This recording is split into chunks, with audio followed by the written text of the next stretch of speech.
galera, hoje eu vou mostrar como usar o Google Tradutor. Primeiro vocês vão no site translate.google.com.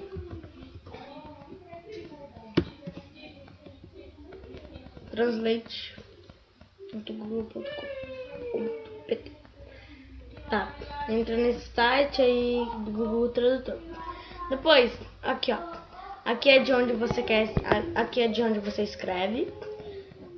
Aí aqui é de onde vai traduzir.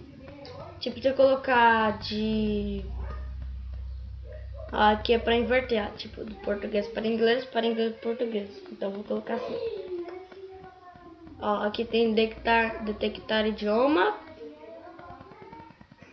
Aí eu escrevo aqui, ó, por exemplo, mãe.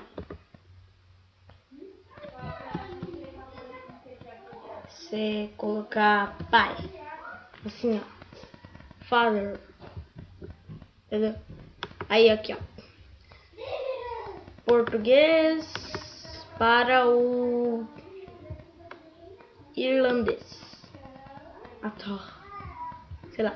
E aqui é para avaliar, aqui é para selecionar tudo e aqui é para ouvir o som.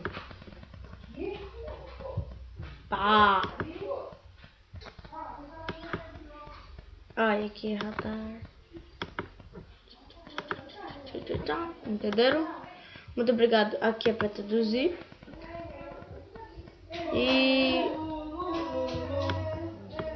aqui é um teclado que você usa, entendeu? Se você não consegue, ó, tá vendo? Então, até a próxima.